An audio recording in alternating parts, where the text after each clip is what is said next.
என் தந்தை கவிக்கோ அவர்கள் புது கவிதைகளிலும் கவியரங்குகளிலும் மிக சிறப்பாக விளங்கினார். அவருக்கு கவிக்கோ என்று பட்டம் வந்தது அவர் கவி பேரரசராக திகழ்ந்ததால்.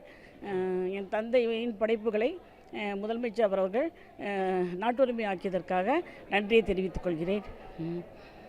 பரிசு தொகை கொடுத்ததற்கும் நான் நன்றியை தெரிவித்துக் கொள்கிறேன்.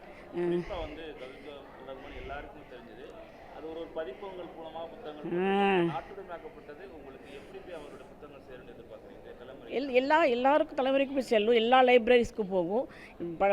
நாட்டுரிமை ஆக்கினதுக்கே எல்லா இடமும் சென்றடைவதற்காக தான் கொடுத்தோம். நாங்கள் எல்லா மக்களும் படிக்கணும். பப்ளிஷ் பண்ணிகிட்டு இருந்தாங்க பப்ளிஷர், இருந்தாலும் அவங்க குறிப்பிட்ட பேருக்கு தான் போய் சேர்ந்தது.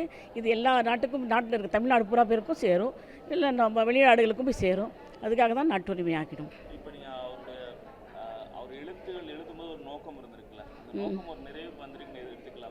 இல்லை நிறைவு அடைஞ்சிட்ருக்கு அவருடைய இது நோக்கங்கள். இன்னும் அவர் இது எழுத தான் இருந்தார், காவியம் எழுதணும்னு இருந்தார். அதுக்குள்ளே இறந்துட்டார் அவர். காவியம் எழுதணும்னு அவருடைய பெரிய ஆசை, ஒரு பெரும் காவியம் கொஞ்சம் எழுதி கூட வச்சுருக்காரு. அது மட்டும் முழுமடையில்லை. ஆனால் இந்த இது கிடைச்சதுக்கு எங்களுக்கு ரொம்ப பெருமை தான். நாட்டுரிமை ஆக்குனதுக்காக பெருமைப்படுறோம்.